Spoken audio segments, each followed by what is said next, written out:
My journey, it becomes as an actor 17 years ago when I was 25. I studied journalism in the university in Mexico. The university is for free as well in France because it's a right, not a privilege. So that's why I became a journalist, but I never dreamed to become an actor because when I was younger, the actors in Mexico, they didn't look like me. They were blonde, they were white.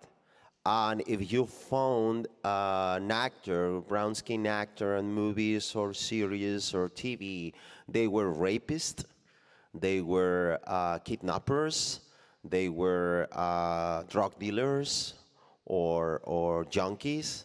And now I'm here in front of you guys, which is a privilege and it's so beautiful.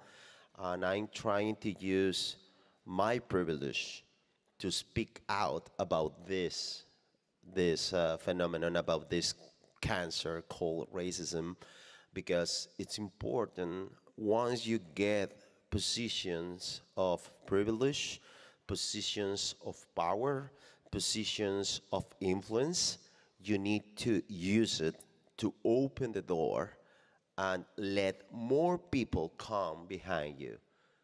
You know what I mean? Because we are part of a community. We are not individuals living alone in the world. We are part of a net of hearts, a net of knowledge, a net of identity, a culture, and we need to help each other to conquer the dignity to be human. First, I have to recognize that I discriminate the people. I'm racist. I commit racist acts because I grew up in a racist system. So all of us, if you are part of a community, that community tend to discriminate in a bad way the people. Of course, you grew up with those ideas. So you need to recognize that you did it, and it's not bad. That doesn't make you a bad person. It's just a mistake because you didn't know. You are ignorant. That's it. And then when you recognize that you are part of the problem because you are part of the system, you need to take the knowledge that you get from books, from videos, the experience of somebody else. You have to analyze yourself, take conscience, and then act. Unconscious, I was part of the problem, but now I want to be part of the solution. Without guilt. Without guilt. It's not your fault. If you are a white person, it's not your fault. If you are part of the Europe countries, Eastern Europe countries, it's not your fault. You are not evil. But once you understand all the oppressions, once you understand that you have those privileges, once you understand how having those privileges affect somebody else, you need to take action. You need to do something with that.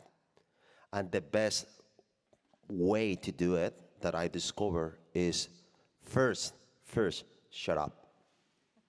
Second, step aside and give the place for the people who never have the microphone.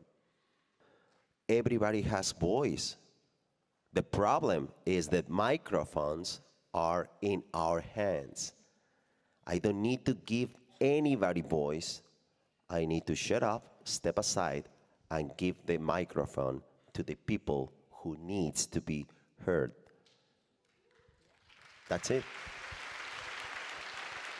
So we need to defeat the system, because if you give the individual all the responsibility to defeat the racism, that is not fair. What I'm doing with my daughter is giving her information.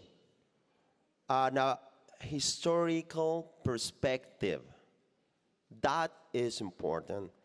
I know it's awkward to speak about it, but racism, not slavery, racism started 500 years ago when Europe discovered America, and they exterminate millions of indigenous people.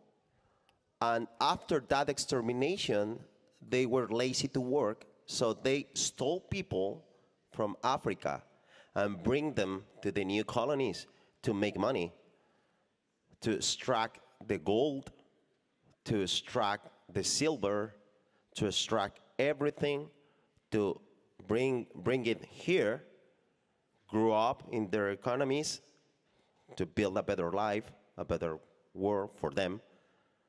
And we were left without nothing but religion. That is true. That happened. That's why you are here and not in Africa. That's why I'm mixed and not indigenous. That happened. And it's important to talk about it. The reminiscence of what happened half millennium ago, we